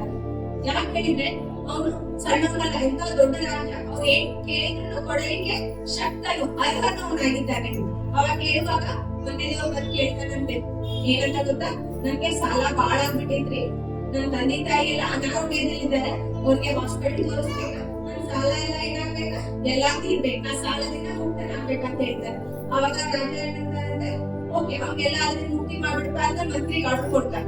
ಆ ಖುಷಿಯಿಂದ ಜಿಕ್ಕೊಂಡ್ ಮನೆ ವ್ಯಕ್ತಿ ಹೋಗ್ತಾರೆ. ಈಗ 2ನೇದವ್ರು ಪಾಳೆ, 2ನೇದವ್ರಿಗೆ ನಿನಗೇನ್ ಬೇಕು ಕೇಳಿ ಬಂದಾಗ, ನಾನ್ ಬಾಳ ಕಲ್ತ್ಬಿಟ್ಟಿದ್ರಿ, ನನ್ನ ಎಜುಕೇಶನ್ PhD ಎಲ್ಲ ಮುಗಿದ್ಬಿಟ್ಟೈತಿ, ನನಗೇನ್ ಮಾಡ್ರಿ, ನನಗೊಂದು ಒಳ್ಳೆ ಉದ್ಯೋಗ ಕೊಡ್ರಿ ಅಂತ ಹೇಳಿದ ತಕ್ಷಣ ಆಯ್ತು ರಾಜಧಾನಿ ಬೇಕಾದಷ್ಟು ಉದ್ಯೋಗ ಇರುತ್ತೆ, ಬೇಕಾದಷ್ಟು ಅವನ ಹತ್ರ ಏನಿರುತ್ತೆ ಪೋಸ್ಟ್ಗಳು ಇರ್ತಾವ, ಅಕೌಂಟೆಂಟ್ ಆಗಿರ್ಬೋದು, ಬೇಕಾದಿರ್ಬೋದು. ಸೊ ಅವಾಗ ಏನ್ ಹೇಳ್ತಾರೆ ಮಂತ್ರಿಗೆ, ಆಯ್ತು ಕೊಟ್ಬಿಡಪ್ಪ ಅಂತ. ಅವನು ಹಂಗೆ ಕುಡ್ಕೊಂಡು ಹೋಗ್ತಾನೆ, ಆಯ್ತು ನೀನು ಜಾಯ್ನ್ ಆಗ್ಬಿಡು ಅಂತ ಹೇಳ್ತಾನೆ. ಈಗ 3ನೇದವ್ರಿಗೆ ಬಾಳೆ ಬಂತು, ಅವನಿಗೆ ಕೇಳ್ತಾನೆ ನಿನಗೇನ್ ಬೇಕು ಅಂತ ಹೇಳಿ. ಈಗ 1ನೇದವ್ರಿಗೆ ಏನಾಯ್ತು, ಅವನ್ಗೆ ಸಾಲದಿಂದ ಬಿಡುಗಡೆ ಆಯ್ತು, ಅನಾರೋಗ್ಯದಿಂದ ಬಿಡುಗಡೆ ಆಯ್ತು. 3ನೇದವ್ರಿಗೆ 2ನೇದವ್ರಿಗೆ ಉದ್ಯೋಗ ಇರ್ಲಿಲ್ಲ, ಆತನಿಗೆ ಉದ್ಯೋಗ ಸಿಕ್ತು. ಈ ಮೂರನೇ ವ್ಯಕ್ತಿ ಕೇಳ್ತಾ ಇದ್ದಾರೆ. ಅವಾಗ ಮೂರನೇ ವ್ಯಕ್ತಿ ಏನ್ ಹೇಳ್ತಿದ್ದಾನೆ ಗೊತ್ತಾ, ನಮ್ಗೆ ಆಸ್ತಿಯಲ್ಲಿ ಏನಿಲ್ಲ, ಅದನ್ನ ಕನ್ಯೆನ ಕೊಡುವಲ್ಲಿ ಅಂತ ಕೇಳ್ತಾ ಇದ್ದಾರೆ. ಅವ್ನಿಗೆ ಆಸ್ತಿ ಪಾಸ್ತಿ ಇಲ್ಲಲ್ಲ, ಅದು ಕನ್ಯೆ ಕೊಡ್ತಾ ಇಲ್ಲ, ಮನೆ ಇಲ್ಲ, ಹೊಲ ಇಲ್ಲ, ಏನೂ ಇಲ್ಲ. ಸೊ ಹಾಗಾಗಿ ನಾನು ಕನ್ಯೆ ಕೊಡ್ತಾ ಇಲ್ಲ, ನನಗ ಮದ್ವೆ ಆಗ್ಬೇಕ್ರಿ ಅಂತ ಹೇಳಿದಕ್ಕೆ ರಾಜ ಇಮಿಡಿಯೇಟ್ಲಿ ಆರ್ಡರ್ ಮಾಡ್ತಾನೆ. ಏನಂತ ಗೊತ್ತಾ, ನಿಮ್ಗೊಂದು ದೊಡ್ಡದೊಂದು ಮನೆ ಕಟ್ಟಿಸ್ಕೊಡ್ತಾ ಆ ತೆಗ್ದು ಏನ್ ಮಾಡ್ಬಿಡಿ ಹೆಸರು ಮೇಲೆ ಬರ್ಬಿಡು ಮದ್ವೆ ಆಗ್ಬಿಟ್ಟು ಅಂತ ಹೇಳಿ ಅವನು ತಿಳ್ಕೊಂಡು ಹೋದ. ಈಗ ನಾಲ್ಕನೇ ವ್ಯಕ್ತಿ ಬರ್ತಾ ಇದ್ದಾನೆ. ಲಾಸ್ಟ್ನಲ್ಲಿ ಅವ್ನಿಗೆ ಹೇಳ್ತಾ ಇದ್ದ, ನಿನಗೆ ಏನ್ ಬೇಕು ಹೇಳ್ಬಾ, ನಿನ್ ಜನ ಬಂದಂತ ನಿನ್ ಜೊತೆ ಇದ್ದಂತ 3 ಜನ ಹೋದ್ರು, ನಿನಗೆ ಏನ್ ಬೇಕು ಅಂತ ಕೇಳುವಾಗ ನಾಲ್ಕನೇದವ್ನು ಹೇಳ್ತಾ ಇದ್ದಾನಂತೆ, ನನಗೆ ಏನೂ ಬೇಡ ರೀ ಅಂತ ಹೇಳ್ತಾ ಇದ್ದಾನೆ. ಅವನು ನನಗೆ ಏನೇನೂ ಬೇಡ ಅಂತ ಹೇಳ್ತಾ ಇದ್ದಾನೆ. ಮಂತ್ರಿ ಹೇಳ್ತಾ ಇದ್ದಾನಂತೆ, ಇಂಥ ಅವಕಾಶ ಯಾರಿಗೂ ಸಿಗೋದಿಲ್ಲ, ನಿಮ್ ಫ್ರೆಂಡ್ಸ್ 3 ಜನ ಕೇಳಿ ಹೋಗ್ಯಾರ, ನೀನು ಏನ್ ಮಾಡ, ನಿನಗೆ ಏನ್ ಬೇಕು ಹೇಳಿ, ರಾಜ ಎಲ್ಲ ಕೂಡ ರೆಡಿ ಆಗ್ಯಾನ ಅಂತ ಹೇಳ್ತಾರೆ. ಬ್ಯಾಡ್ರಿ ನಂಗೆ ಏನು ಬೇಡ್ರಿ ಅಂತ ಹೇಳ್ತಾ ಇದ್ದಾನೆ. ಮತ್ತೆ ಅವಾಗ ಅದನ್ನ ದೊಡ್ಡ ಕ್ವಶನ್ ಮಾಡ್ತಾ ಇದ್ದೀನಿ, ಯಾಕೆ ಬೇಡ ಬೇಡ ಅಂತ ಹೇಳ್ತಿದ್ದಾನಂತ. ಯಾಕಂದ್ರೆ ರಾಜನ ಮಗನವನ್ನ ಕಾಪಾಡಿದ್ದಾನೆ. ಅವಾಗ ಹೇಳ್ತಾ ಇದ್ದಾನಂತೆ ಮಂತ್ರಿ, ರಾಜನಿಗೆ ಕಸೆ ಮಾಡ್ಬಾರ್ದ, ರಾಜನ್ಗೆ ಅದೆಲ್ಲ ಹರ್ಟ್ ಮಾಡ್ಬಾರ್ದ, ಅವ್ರಿಗೆ ಬೇಕಾಗುತ್ತ, ಸಿಟ್ಟು ಬರುತ್ತ, ಏನೋ ಒಂದು ಕೇಳು ಅಂತ ಹೇಳ್ತಾ ಇದ್ದಾರೆ. ಅವಾಗ ನಾಲ್ಕನೇ ವ್ಯಕ್ತಿ ಏನ್ ಮಾಡ್ತಾ ಇದ್ದಾನೆ ಗೊತ್ತಾ, ನನಗೆ ಏನೂ ಬೇಡ್ರಿ ನಿಮ್ ಕಡೆಯಿಂದ, ಇವತ್ತಿಗೆ 1 ವರ್ಷದಲ್ಲಿ ಏನ್ ಮಾಡಿ ನನ್ನ ಮನೆಗೆ ನೀವು ಊಟಕ್ಕೆ ರಾಜ ರಾಣಿ ಕುಟುಂಬ ಇದೆಯಲ್ಲ, ರಾಜ ರಾಣಿ ಮಗು ಏನ್ ಮಾಡ್ಬೇಕು, ಇವತ್ತಿಗೆ ಕರೆಕ್ಟ್ 1 ವರ್ಷದಲ್ಲಿ ನಮ್ಮ ಮನೆಗೆ ಊಟಕ್ಕೆ ಬರ್ರಿ ಅಂತ ಕರೀತಾ ಇದ್ದಾರೆ. ಎಲ್ಲಿಗೆ, ಏನು ಆಸ್ತಿ ಬೇಕು ಏನು ಕೇಳ್ತಾ ಇಲ್ಲ, ಮನೆ ಊಟಕ್ಕೆ ಬರ್ರಿ ಅಂತ ಹೇಳ್ತಾ ಇದ್ದಾರೆ. ಆಯ್ತು ಹೋಗಂದ್ರೆ ರಾಜ ಹೇಳಿದ್ರು. ಆಯ್ತು ಆ ವ್ಯಕ್ತಿ ಹೋದ. ಅದಾದ ತಕ್ಷಣ ಕೆಲಸ ಸ್ಟಾರ್ಟ್ ಆಯ್ತಲ್ಲ, ಮತ್ತೆ 1 ವರ್ಷದಲ್ಲಿ ಮಾತು ಹೇಳಿದ್ದಾರೆ. ಮಂತ್ರಿ ವಿಚಾರಿಸ್ತಾ ಇದ್ದಾರೆ, ಅವ್ನು ಹೋಗಿ ನಿಮ್ ಊರ್ ಏನ್ ಬರುತ್ತ, ನೀ ಯಾವ ಊರ್ದವಳ, ಏನ್ ಬರುತ್ತ ಅಂತ ಕೇಳುವಾಗ ಅವ್ರ ಊರಿಗೆ ಒಂದ್ ಬೀದಿ ಲೈಟ್ ಸಹಿತ ಇರ್ಲಿಲ್ಲ. ಈಗ ರಾಜ ಅವ್ರ ಮನೆಗೆ 1 ವರ್ಷದಲ್ಲಿ ಏನ್ ಮಾಡ್ಬೇಕ, ಊಟಕ್ಕೆ ಹೋಗ್ಬೇಕು, ಅವ್ರ ಕುಟುಂಬ ಸಮೇತ ಊಟಕ್ಕೆ ಹೋಗ್ಬೇಕು, ಆದ್ರೆ ಬೀದಿ ಲೈಟ್ ಸಹಿತ ಇರ್ಲಿಲ್ಲ. ಅದಾದ್ಮೇಲೆ ನೆಕ್ಸ್ಟ್ ರೋಡ್ ಸಹಿತ ಇರ್ಲಿಲ್ಲ, ಒಂದ್ ಬೀದಿ ಲೈಟ್ ಇಲ್ಲ, ಒಂದು ಹೋಗ್ಲಿಕ್ಕೆ ಬರ್ಲಿಕ್ಕೆ ಗಾಡಿ ವ್ಯವಸ್ಥೆ ಇಲ್ಲ, ಒಂದು ರೋಡ್ ಸಹಿತನೂ ಇಲ್ಲ. ಅದಾದ್ಮೇಲೆ ನೆಕ್ಸ್ಟ್ ಅವ್ರು ನೀರ್ ಕುಡಿಲಿಕ್ಕೆ ನೀರ್ ತರ್ಬೇಕಂದ್ರೆ 2 ಕಿಲೋಮೀಟರ್ ದೂರ ಅವ್ರು ಹೋಗ್ಬೇಕಾಗಿತ್ತು. ಅವಾಗ ಏನಾಯ್ತು, ಆ ಮಂತ್ರಿ ಎಲ್ಲಾ ವ್ಯವಸ್ಥೆ ಮಾಡಂತ ಹೇಳಿದ. ಎಲ್ಲಾ ಸೈನಿಕರಿಗೆ ಹೇಳಿ ಬೀದಿ ಲೈಟ್, ಊರಿಗೆ ಬೀದಿ ಲೈಟ್ ಹಾಕ್ಸಿದ್ರೆ, ಯಾಕಂದ್ರೆ ರಾಜ ಬರ್ತಾನ, ಬಹಳ ಇಂಪಾರ್ಟೆಂಟ್ ಅಲ್ರಿ. ಹುಬ್ಳಿಗೆಲ್ಲ ಪ್ರೈಮ್ ಮಿನಿಸ್ಟರ್ ಮೋದಿ ಎಲ್ಲ ಬರ್ಬೇಕಾದ್ರೆ ಏನ್ ಮಾಡ್ತಾರೆ, ರೋಡ್ ಎಲ್ಲ ಕ್ಲೀನ್ ಆಗ್ತಾವ, ಎಲ್ಲ ಸ್ವಚ್ಛ ಆಗ್ತಾವ, ಎಲ್ಲ ಜಡ್ಡ ಇಲ್ಲ ಅಂತೆಲ್ಲ ಕ್ಲೀನೆಸ್ ಬರುತ್ತಲ್ಲ ದಿನ. ಸೊ ಅದೇ ರೀತಿ ಏನಾಗ್ಬಿಟ್ರು, ಮಂತ್ರಿಗಳೆಲ್ಲ ಸೇರಿ ರೋಡ್ ಹಾಕ್ಸಿದ್ರು, ಎಲ್ಲ ಏನೇನ್ ಬೀದಿ ಲೈಟ್ ಬೇಕು, ನೀರಿಂದು ಬೋರ್ ನೀರ್ ಎಲ್ಲಾ ವ್ಯವಸ್ಥೆ ರೆಡಿ ಆಯ್ತು. ಈ ವ್ಯವಸ್ಥೆ ಆದ್ಮೇಲೆ ಯಾರ ಮನೇಲಿ ಉಳಿತಾರ ರಾಜ, ಆ ವ್ಯಕ್ತಿ 4ನೇ ವ್ಯಕ್ತಿ ಮನೇಲಿ ಉಳಿಬೇಕಲ್ಲ, ಉಳಿದಾಗ ಒಂದು ಗುಡಿಸ್ಲು, ಸಣ್ಣ ಗುಡಿಸ್ಲು. ಮತ್ತ ಮಂತ್ರಿ ಏನ್ ಮಾಡಿದ, ಬಡ ಬಡ ಗುಡಿಸ್ಲೆಲ್ಲ ತೆಗೆದು ಒಂದ್ ಅರಮನೆ ತರ ಒಂದ್ ದೊಡ್ಡ ಮನೆಯನ್ನ ವ್ಯವಸ್ಥೆಯನ್ನ ಮಾಡಿದ. ಅರಮನೆನೂ ಆಯ್ತು, ಈ ಊಟ ಮಾಡ್ಲಿಕ್ಕೆ ಬೇಕಲ್ಲ, ಗಡಿಗೆ ಇದ್ದಾರೆ, ಗಡಿಗೆ ಏನ್ ಮಾಡಿದ್ರೆ ಎಲ್ಲಾ ಚೆಲ್ ಹಾಕಿ ಬಂಗಾರ ಬೆಳ್ಳಿ ಏನೇನ್ ರಾಜ ತನ್ನ ಮನೆಯಲ್ಲಿ ಇದ್ದಾನ, ಅರಮನೆಯಲ್ಲಿ ಏನೇನ್ ಯಾವ ವಸ್ತುಗಳಲ್ಲಿ ತಿಂತಾ ಇದ್ದಲ್ಲ ಆ ತರ ವಸ್ತು ಅವ್ರ ಮನೆಯಲ್ಲಿ ಅರೇಂಜ್ ಆಯ್ತು. ಅರೇಂಜ್ ಆಗಿ ಕೂತ್ಕೊಂಡು ತಿನ್ನೋಕೆ ಏನ್ ಬೇಕು, ಡೈನಿಂಗ್ ಟೇಬಲ್ ಬೇಕು, ಕೆಳಗಡೆ ಕೂತಾರಲ್ಲ ಕೂಡಲ್ಲ. ಸೊ ಡೈನಿಂಗ್ ಟೇಬಲ್ ವ್ಯವಸ್ಥೆ ಆಯ್ತು, ಎಲ್ಲಾ ವ್ಯವಸ್ಥೆ ಆಯ್ತು. ಆಯ್ತು ರಾಜ ಬಂದ, ಏನ್ ಮಾಡಿದ, ತಿಂದ. ಒಂದಿನ ಅದೇನ್ ಕಂಡೀಷನ್ ಆಗಿತ್ತು ಗೊತ್ತಾ, ಮೊದಲನೇದಾಗಿ ಆತರ 1 ದಿನ ಇರ್ಬೇಕಂತ ಹೇಳಿದ್ದ ಅವನು. ಬರೀ ಊಟ ಅಷ್ಟೇ ಅಲ್ಲ, 1 ದಿನ ಅಂದ್ರೆ 1 ಹಗಲಿ 1 ರಾತ್ರಿ 24 ತಾಸು ಇರ್ಬೇಕಂತ ಹೇಳಿದ. ಅಷ್ಟು ಬಂದು ಆತನ ಉಳ್ಕೊಂಡು ಹೋದ. ಇಲ್ಲಿ ನಾವ್ ಏನ್ ಗಮನಿಸ್ಬೇಕು ಗೊತ್ತಾ, 3 ಜನ ವ್ಯಕ್ತಿಗಳು ತಮ್ಮ ಸ್ವಾರ್ಥತನವನ್ನೇ ಮಾತ್ರ ಏನ್ ಮಾಡಿದ್ರು, ಅವ್ರು ನೋಡ್ಕೊಂಡ್ರು. ಆದ್ರೆ 4ನೇ ವ್ಯಕ್ತಿ, ಅವನಿಗೂ ಒಳ್ಳೇದಾಯ್ತು, ಮನೆ ಸಿಕ್ತು, ಅರಮನೆ ತರ ಮನೆ ಗುಡಿಸ್ಲಲ್ಲಿದ್ದಂತವ್ರಿಗೆ ಒಳ್ಳೆ ಮನೆ ಸಿಕ್ತು, ಬೆಳ್ಳಿ ಬಂಗಾರ ಬಂತು, ಡೈನಿಂಗ್ ಟೇಬಲ್ ತಗೊಳಕ್ ಆಗ್ತಿದ್ದಿಲ್ಲೋ ಗೊತ್ತಿಲ್ಲ, ಗುಡಿಸ್ಲಲ್ಲಿ ಎಲ್ಲಾ ತಗೊಂಡ. ಅದನ್ನ ರಾಜನಿಗೆ ಕೂಡ್ಲಿಕ್ಕೆ ಮಲಿಲಿಕ್ಕೆ ಒಂದ್ ಲೈಟ್ ಇರ್ತಾರಲ್ಲ, ಅವನು ಪಲಂಗ ಎಲ್ಲಾ ವ್ಯವಸ್ಥೆಗೂ ಆಯ್ತು. ಅದನ್ನ ತನ್ನಷ್ಟೇ ಉದ್ಧಾರ ಮಾಡಿಕೊಳ್ಳೋದು ಏನ್ ಮಾಡ್ತಾ ಇದ್ದಾನೆ, ಇಡೀ ಊರನ್ನೇ ಏನ್ ಮಾಡಿದ, ಅವನ ಉದ್ಧಾರ ಮಾಡಿದ, ಇಡೀ ಊರಿಗೆ ಏನ್ ಮಾಡಿದ, ಒಳ್ಳೇದ್ ಮಾಡಿದ. ಈ ದಿನ ನಾವ್ ಏನ್ ಮಾಡ್ಬೇಕು ಗೊತ್ತಾ, ಯೇಸು ಸ್ವಾಮಿ ನನಗೋಸ್ಕರ ಬಂದಿದಾರಲ್ಲ, ನನಗೋಸ್ಕರ ನಿನಗೋಸ್ಕರ ಬಂದಿರುವಾಗ ನಾವ್ ಏನ್ ಮಾಡ್ಬೇಕು, ನನಗೋಸ್ಕರ ರಕ್ಷಣೆ ಮಾಡ್ಲಿಕ್ಕೆ ದೇವರು ಬಂದಿದ್ದಾನೆ ಅಂತ ಹೇಳಿ ನಮ್ಮ ಮನಸ್ಸೊಳಗೆ ನಾವು ದೇವರನ್ನ ನಂಬಬೇಕು. ನಮ್ಮೊಳಗೆ ನಾವ್ ಏನ್ ಮಾಡ್ಬೇಕು, ನಂಬುವಾಗ ನಮ್ಮ ಕುಟುಂಬಕ್ಕೂ ಸಹಿತ ಏನಾಗುತ್ತೆ, ರಕ್ಷಣೆ ಆಗುತ್ತೆ. ನಮ್ಮ ಸುತ್ತಮುತ್ತಲಿರುವವರಿಗೆ ಏನಾಗಿದೆ, ರಕ್ಷಣೆ ಆಗುತ್ತೆ. ನಾವು ಬರೀ ನಮ್ಮ ಸ್ವಾರ್ಥ ಅಷ್ಟೇ ನೋಡದೆ, ಬರೀ ನಾವು ಡೌಟ್ ಪಡದೆ, ನಮಗೋಸ್ಕರ ಏನಾಗಿದ್ದಾನೆ ಯೇಸು ಸ್ವಾಮಿ ಬಂದಿದ್ದಾನೆ ಅಂತ ಹೇಳಿ ಏನ್ ಮಾಡ್ಬೇಕು, ನಾವು ನಂಬಬೇಕು. ನಮ್ಮ ಜೀವಿತ ಅಲ್ಲದೆ, ನಮ್ಮ ಕುಟುಂಬ ರಕ್ಷಣೆ ಹೊಂದೋದಲ್ಲದೆ ಇಡೀ ಊರು ಸಹಿತ ಏನಾಗಿದೆ, ರಕ್ಷಣೆಗೆ ಬರುತ್ತೆ. ಅಲ್ಲೇನಯ್ಯ, ಮತ್ತೊಂದಾವತ್ತು ಎಲ್ಲರಿಗೂ ಯೇಸು ಕ್ರಿಸ್ತನ ಹೆಸರಿನಲ್ಲಿ ಅವಕಾಶ ಕೊಟ್ಟಿದ್ದಕ್ಕಾಗಿ, ಇಷ್ಟು ಸಮಾಧಾನದಿಂದ ಕೇಳಿದ್ದಕ್ಕಾಗಿ ಧನ್ಯವಾದಗಳು. ಕ್ರಿಸ್ಮಸ್